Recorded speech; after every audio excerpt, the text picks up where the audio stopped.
Boa tarde a todos. É um prazer estar aqui com vocês para compartilhar um pouco daquilo que acontece antes de nós fazermos ciência. Nós vamos falar um pouco sobre filosofia hoje. Diz a lenda que certo dia na Itália, um homem estava subindo a escada de caracol de uma torre inclinada de Pisa.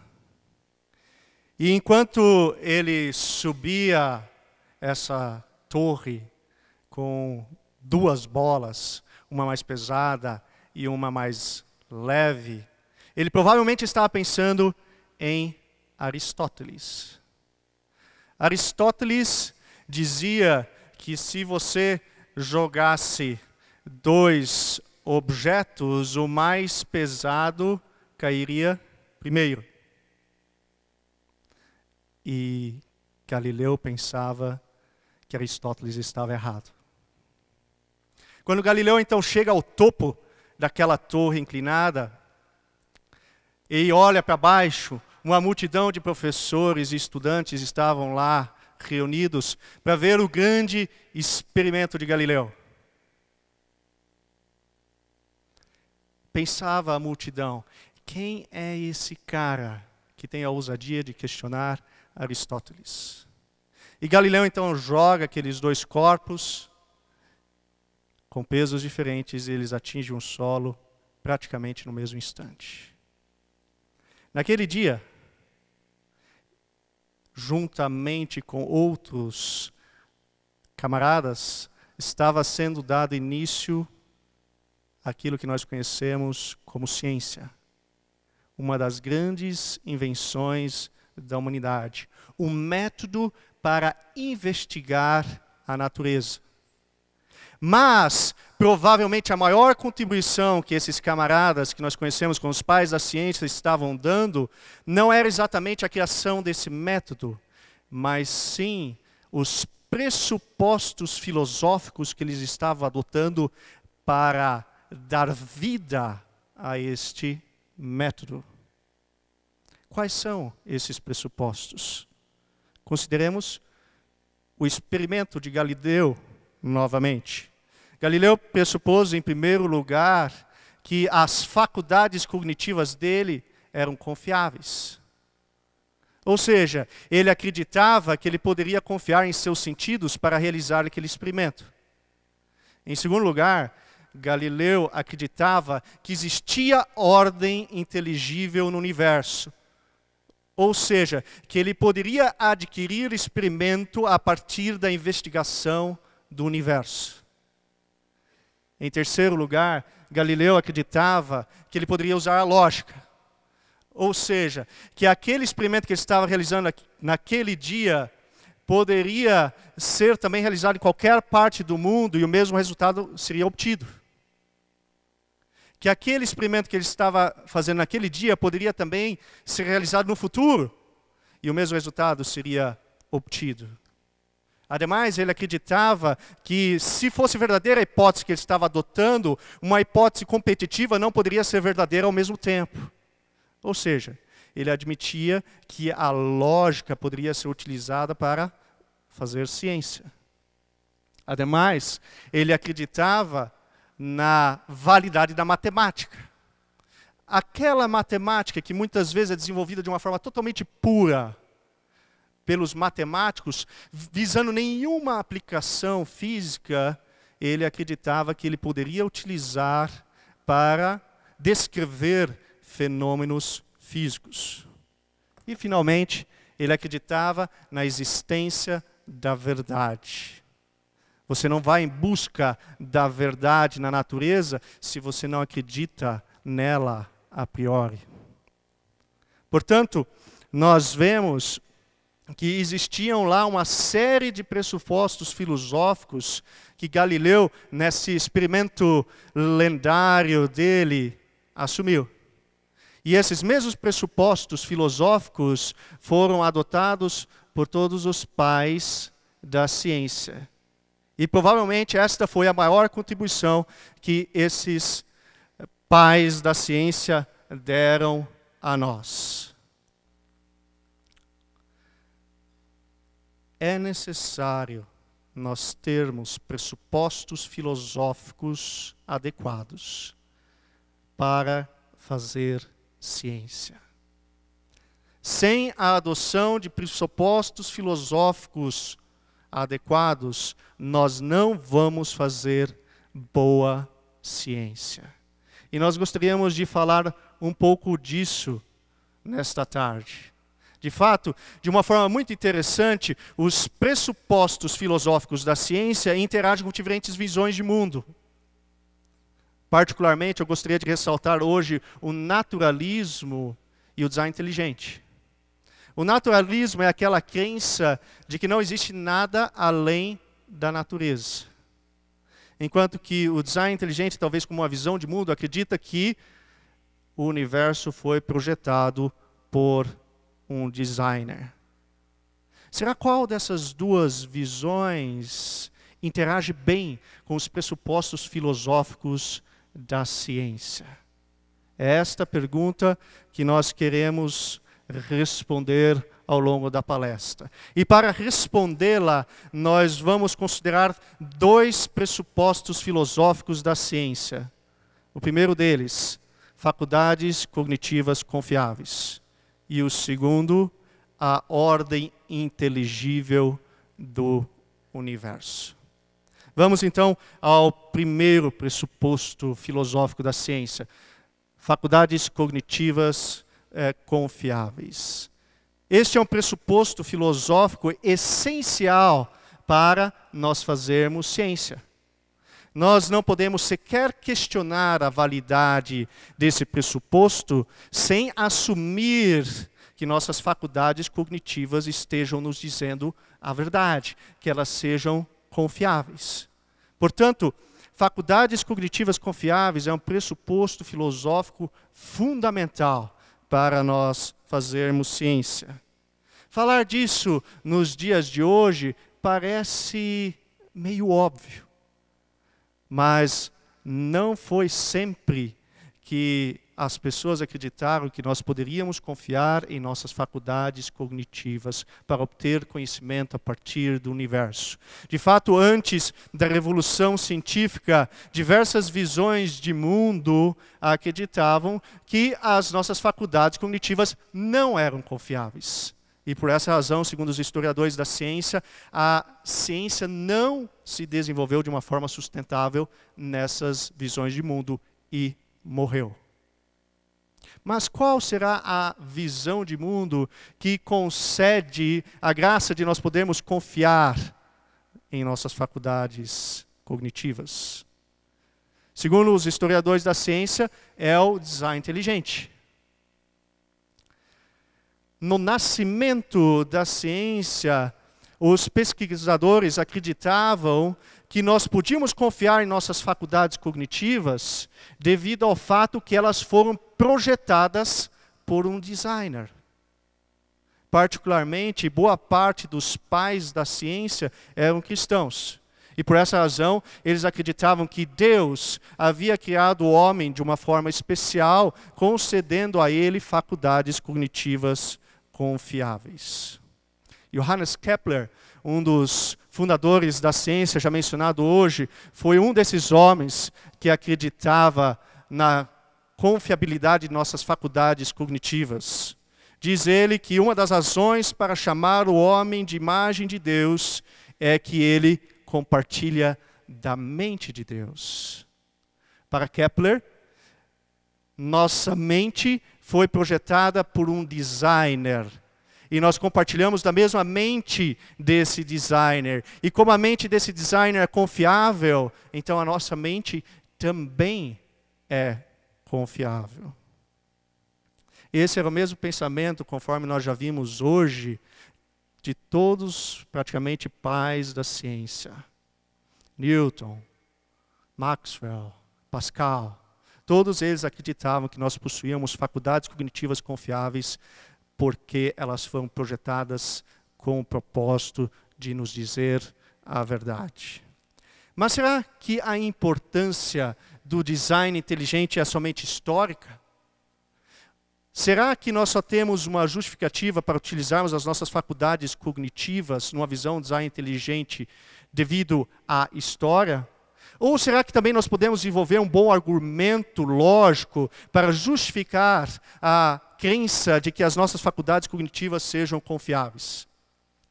Diversos estudiosos acreditam que nós também temos um bom argumento lógico para a crença de faculdades cognitivas confiáveis numa visão design inteligente.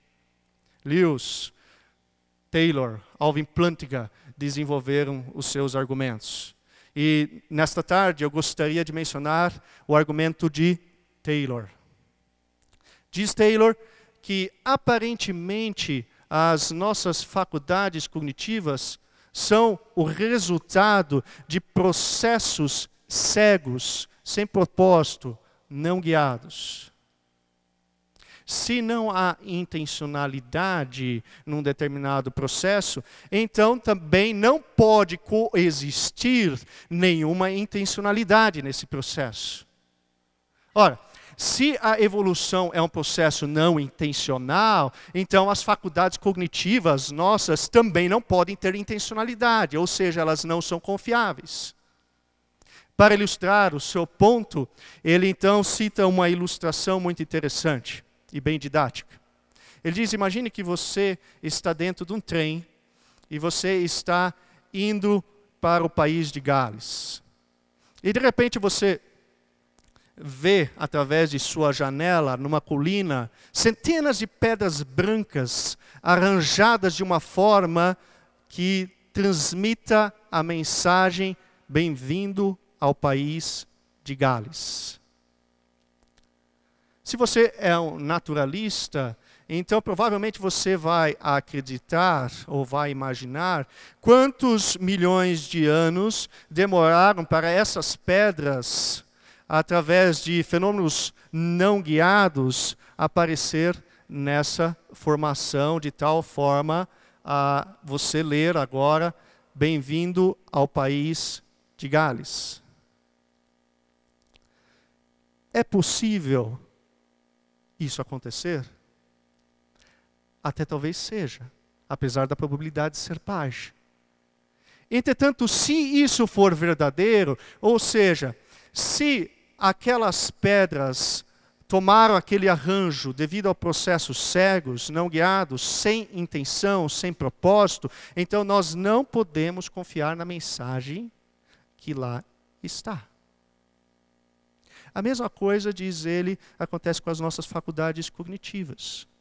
Se as nossas faculdades cognitivas são consequência do naturalismo e do evolucionismo, então as nossas faculdades cognitivas até podem ser complexas e maravilhosas, mas nós não podemos acreditar na mensagem que elas nos transmitem. Elas não são confiáveis. Ou seja, você tem duas opções. Ou você deixa de acreditar no naturalismo, ou você deixa de acreditar que as suas faculdades cognitivas sejam confiáveis. De fato, é interessante que diversos darwinistas ainda hoje, eles reconhecem que as faculdades deles não são confiáveis. O próprio Darwin, ele admitiu essa dúvida. Richard Dawkins também, ele admite, não, eu acredito que as minhas faculdades cognitivas não são confiáveis. Então, por que ele vai fazer ciência? Por que é que ele vai pensar acerca das questões do mundo? Portanto, o design inteligente, a visão de mundo design inteligente, possui uma justificativa histórica e lógica para faculdades cognitivas confiáveis. Ele passa no teste, ele recebe verde. Enquanto que o darwinismo ou naturalismo recebe vermelho, porque não é possível confiar nas faculdades cognitivas numa visão naturalista darwinista. Entretanto, não é suficiente que nossas faculdades cognitivas sejam confiáveis. É preciso que, ao nós irmos para a natureza, para o universo e investigá-lo, que haja uma ordem inteligível no universo. De tal forma que nós sejamos capazes de apreender aquilo que está acontecendo no universo. Sem a crença que nós vivemos numa ordem inteligível, não há ciência. Ora, por que eu vou investigar algo na natureza se eu acredito que não há uma ordem inteligível nela? Jamais.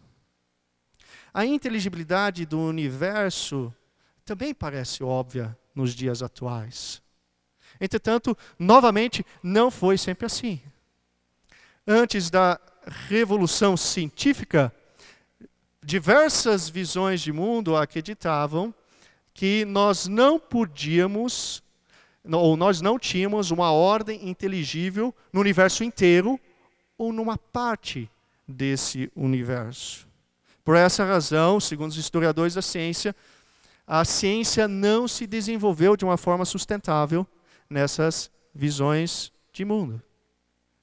Mas qual é a garantia para esse pressuposto filosófico da ciência? Ou qual visão de mundo é que garante ou que justifica a crença nesse pressuposto filosófico?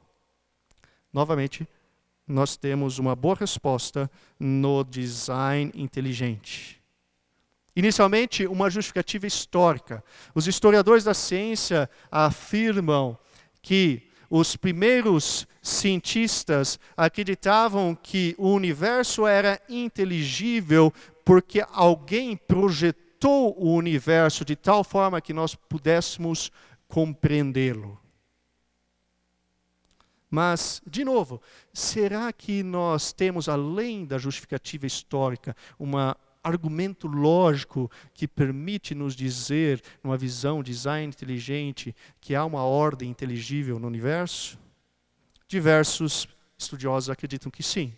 Peter Kraft, um filósofo, professor de filosofia do Boston College, ele desenvolve um argumento que parece plenamente plausível. Diz Peter Kraft, o universo possui uma grande quantidade de inteligibilidade. De onde vem essa inteligibilidade?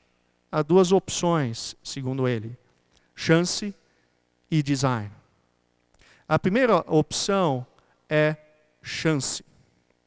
Chance seria aquela visão de que a inteligibilidade do universo surgiu através de uma forma cega, através de processos totalmente naturais, não guiados, sem propósito. Ora, será que nós fomos tão sortudos assim para que a chance pudesse criar um universo que possui toda essa inteligibilidade? Não. A chance não é digna de universo. De fato, nós só conseguimos entender a chance num background de ordem. A chance não existe em um lugar onde nós não conhecemos a ordem. Dizer que a inteligibilidade surgiu devido à chance é dizer que ela não saiu conforme o esperado, ou que ela saiu conforme não esperávamos. Mas como é que nós podemos esperar algo dado a chance? É possível esperar um resultado dado um processo cego, não guiado?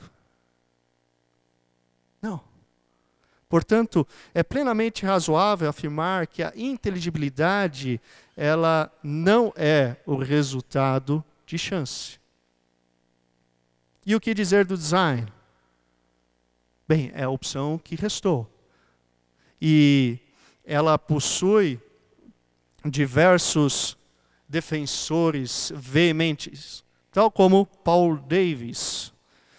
Diz ele, uma relação com muitos físicos para descobertas memoráveis é uma mistura de deleite com a sutileza e elegância da natureza e de estupefação.